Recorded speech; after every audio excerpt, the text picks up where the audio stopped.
আসসালামু আলাইকুম।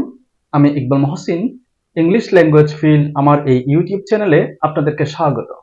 আজকে আমরা চমৎকার এবং মজার কিছু সেন্টেন্স স্ট্রাকচার শিখব। আমাদের দৈনন্দিন জীবনে এমন অনেক কথা আছে যা আমরা ইংরেজিতে বলতে গিয়ে আটকে যাই। আজকের এই চমৎকার স্ট্রাকচারগুলো যদি আপনি আয়ত্তে আনেন, তাহলে আপনার প্রতিদিনের কথাবার্তায় অনেক গতি আসবে এবং আপনি অনেক ফ্লুয়েন্টলি ইংলিশ বলতে পারবেন ইনশাআল্লাহ। চলুন তাহলে একটা একটা শুরু করি। ভিডিওটি শেষ পর্যন্ত ধৈর্য ধরে দেখলে আশা করছি দারুণ কিছু সেন্টেন্স স্ট্রাকচার পাবেন। চলুন তাহলে শুরু করি। Structure number 1, B1 plus let plus objective case, মানে প্রনাউন হলে তার অবজেক্টিভ কেস অথবা যে কোনো নাউন হলে তার ওই নাউন ফর্মটা বসবে। তারপর V1, এখানে দুবার V1 বলা হয়েছে। V1 মানে ভার্ব 1, অর্থাৎ এখানে যে ভার্ব বসবে এখানেও সেম ভার্ব বসবে। এখানে বলে রাখি দুই জায়গায় ভার্বের প্রেজেন্ট ফর্ম বসবে। এই স্ট্রাকচার কখন ব্যবহার করব? কোনো একটি কাজ নিজে করবেন এবং তা অন্যকেও করতে দেবেন এমন বোঝাতে। কোনো একটি কাজ নিজে করবেন, একই সাথে সেই কাজটি অন্যকে করতে দিবেন, এই ধরনের কথাগুলো বলার জন্য আমরা এই স্ট্রাকচারটা ব্যবহার করব। আসুন কয়েকটা উদাহরণের মাধ্যমে আমরা এটা ক্লিয়ার হয়ে নিই। আমাদের এক নম্বর স্ট্রাকচারটা হচ্ছে ভার্ব 1, তারপরে লেট বসবে, তারপরে নাউন কিংবা প্রোনাউনের অবজেক্টিভ কেস বসবে, তারপর ওই সেম ভার্বটা আবার বসবে। চলুন দেখে নিই কয়েকটা উদাহরণ। উদাহরণ নাম্বার 1, তুমি খাও, অন্যকেও খেতে দাও। সেটাকে আমরা বলবো ইট, লেট আদার্স ইট। এখানে তুমি শব্দটার জন্য ইউ আনার দরকার নেই। 2 নম্বর উদাহরণ, নিজে বাঁচুন, তাকেও বাঁচান। Save, let him save. ঘুমাও, আমাকেও ঘুমাতে দাও, অর্থাৎ তুমি ঘুমাও, আমাকেও ঘুমাতে দাও। তখন আমরা বলবো sleep, let me sleep. Sleep মানে তুমি ঘুমাও, লেট মি স্লিপ মানে আমাকে ঘুমাতে দাও। এটা খুব মজার একটা স্ট্রাকচার। আগে স্ট্রাকচারটা আমরা একটু দেখে নিই, তারপর ব্যাখ্যা করি। প্রথমে বসবে সাবজেক্ট। সাবজেক্ট মানে যিনি কথা বলবেন বা কাজ করবেন তার নামটা বসবে। তারপর নেগেটিভ ভার্ব। নেগেটিভ ভার্ব মানে কোনো একটা ভার্বের নেগেটিভ ফর্ম বসতে পারে অথবা অক্সিলিয়ারি ভার্ব প্লাস নট এবং মূল ভার্ব এভাবে বসতে পারে। তারপর লেস দেন এই কথাটা থাকবে এবং অবজেক্ট। কখন এই স্ট্রাকচারটা আমরা ব্যবহার করব? আমরা আমাদের দৈনন্দিন জীবনের বিভিন্ন সময়ে এই ধরনের কথাটা বলে থাকি। যেমন, আমি তোমার চেয়ে কম বুঝি না, আমি তোমার চেয়ে কম হাঁটি না, সে তার চেয়েতে কম কাজ করে না। এই ধরনের কথাগুলো বলার জন্য আমরা এই স্ট্রাকচারটা ব্যবহার করব। চলুন কিছু উদাহরণের মাধ্যমে আমরা পরিষ্কার হয়ে নিই। আমরা কখন এই স্ট্রাকচারটা ব্যবহার করব? যখন আমরা দেখব চেয়ে কম, তখন আমরা লেস দেন দিয়ে এই স্ট্রাকচারটা ব্যবহার করব। এখানে আমি কয়েকটা উদাহরণ লিখেছি, চলুন দেখে নিই। নাম্বার 1, আমি তোমার চেয়ে কম বুঝি না। I don't understand less than you. I subject, don't understand negative verb, less than you object. আমি তোমার চেয়ে কম বুঝি না। I don't understand less than you. তুমি তার চেয়ে কম কাজ করো না। You don't work less than him.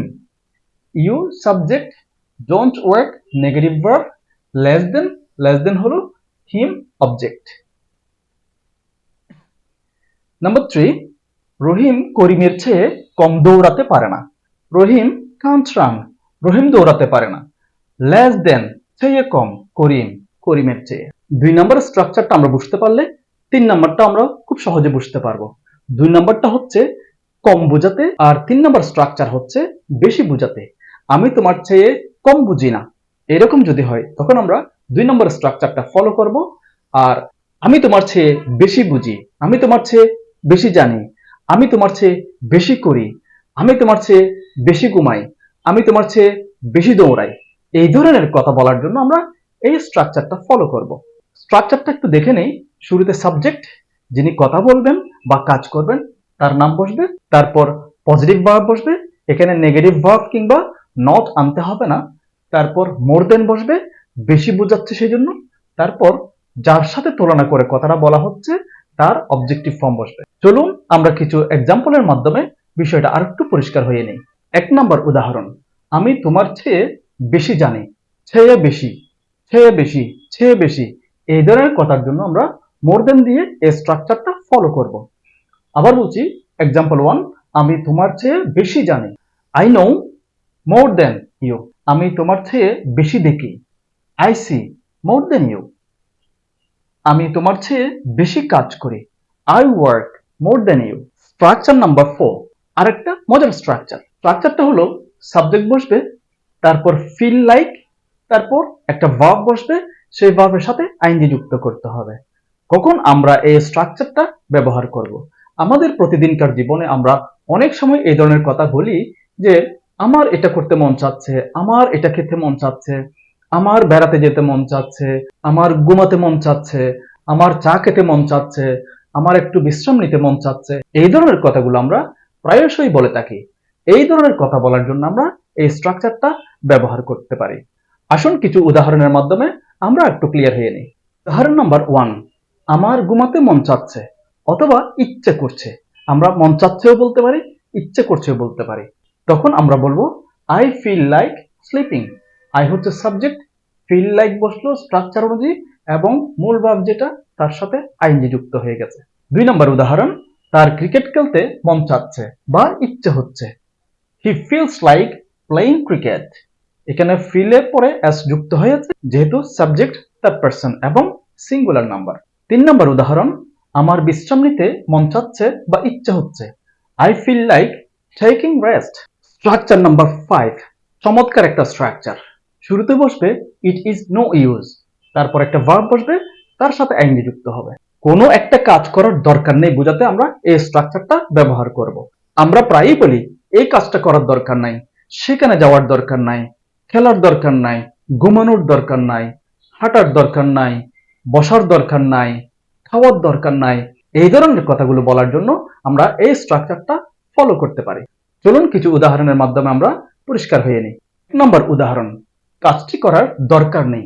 এই দরকার নেই কথাটা বোঝানোর জন্য আমরা ইট ইজ নো ইউজ দিয়ে শুরু করব। কাজটি করার দরকার নেই, it is no use doing the work. 2 নম্বর, সেখানে যাবার দরকার নেই, it is no use going there. 3 নম্বর, ছবি তোলার দরকার নেই, it is no use taking pictures. এই ধরনের কথাগুলো আপনি দেয়ার ইজ নো নিড এই স্ট্রাকচারটা দিয়েও বলতে পারেন, কিন্তু এটা হচ্ছে স্ট্যান্ডার্ড বা অ্যাডভান্স লেভেলের ইংলিশ। স্ট্রাকচার নাম্বার 6, আরেকটা মজার স্ট্রাকচার। কোনো একটা কাজ করা ভালো নয় এটা বলার জন্য আমরা এই স্ট্রাকচারটা ব্যবহার করতে পারি। ইট ইজ নো গুড লিখতে হবে শুরুতে বা বলতে হবে, তারপর যেই কাজের কথা বলা হচ্ছে সেই কাজের বা সেই ভার্বের সাথে আইএনজি যুক্ত করতে হবে। এখানেও কিছু এক্সাম্পলস দিয়ে আমরা আরো ক্লিয়ার হয়ে নেব। মিথ্যা বলা ভালো নয়, এই ভালো নয় কথাটার জন্য আমরা ইট ইজ নো গুড দিয়ে বাক্য শুরু করব এবং যেই কাজটা করা ভালো নয় সেই কাজটার ভার্ব ফর্মের সাথে আইএনজি যুক্ত করব। যেমন 1 নম্বর উদাহরণ, মিথ্যা বলা ভালো নয়, it is no good telling a lie. 2 নম্বর উদাহরণ, দুপুরে ঘুমানো ভালো নয়, it is no good sleeping at noon. উদাহরণ নাম্বার 3, পড়ালেখা না করা ভালো নয়, it is no good not studying. এখানে আমি দুটি নেগেটিভ ব্যবহার করেছি, একটা হলো ভালো নয়। এই ভালো নয় এটার জন্য আমরা ইট ইজ নো গুড দিয়ে শুরু করলাম। পড়ালেখা না করা এটার জন্য নট স্টাডিং। আজকের জন্য সর্বশেষ স্ট্রাকচার, স্ট্রাকচার নাম্বার 7, আরেকটা মজার স্ট্রাকচার। কোনো একটা কাজের বা কোনো একটা কিছুর সম্ভাবনা আছে এই কথাটা বলার জন্য আমরা এই স্ট্রাকচারটা ফলো করতে পারি। স্ট্রাকচারটা হলো শুরুতে সাবজেক্ট বসবে, তারপরে ভার্ব বসবে, তারপর লাইকলি টু সম্ভাবনা আছে এটা বোঝানোর জন্য লাইকলি টু বসবে এবং মূল ভার্বের প্রেজেন্ট ফর্ম বসবে। আমরা জানি টু এর পরে সবসময় মূল ভার্বের প্রেজেন্ট ফর্ম বসে। যে কাজটির সম্ভাবনা আছে সেই কাজটির ভার্বের প্রেজেন্ট ফর্ম বসবে এখানে। এই 7 নম্বর স্ট্রাকচারটার বিষয়ে ধারণা ক্লিয়ার করার জন্য আমরা কিছু উদাহরণ দেখে নিই। 1 নম্বর উদাহরণ, আজ বৃষ্টি হওয়ার সম্ভাবনা আছে, it is likely to rain today. সম্ভাবনা আছে এই কথাটির জন্য লাইকলি টু ব্যবহার করা হয়েছে, আর শুরুতেই সাবজেক্ট আছে, ভার্ব বসেছে, সম্ভাবনার জন্য লাইকলি টু বসেছে এবং যেই কাজের সম্ভাবনা আছে সেই কাজের ভার্ব ফর্মের প্রেজেন্ট ফর্ম বসেছে, তারপর অন্যান্য অংশটাই বসেছে বা টাইমটা বসেছে। সো আবার বলি, আজ বৃষ্টি হওয়ার সম্ভাবনা আছে, it is likely to rain today. 2 নম্বর উদাহরণ, আমার ঢাকা যাওয়ার সম্ভাবনা আছে, I am likely to go to Dhaka. 3 নম্বর উদাহরণ, তার পরীক্ষায় ফেল করার সম্ভাবনা আছে। He is likely to fail in the exam. এই স্ট্রাকচারগুলো এবং উদাহরণগুলো যদি নোট করে প্র্যাকটিস করেন, আশা করছি আপনার প্রতিদিনের ইংরেজি বলাতে এগুলো কাজে আসবে। আজ এ পর্যন্তই। এইরকম আরো কিছু স্ট্রাকচার নিয়ে ইনশাআল্লাহ ভবিষ্যতে আরো কিছু ভিডিও নিয়ে আপনাদের সামনে হাজির হব। এতক্ষণ ধৈর্য ধরে আমাকে শোনার জন্য অনেক অনেক ধন্যবাদ। আসসালামু আলাইকুম।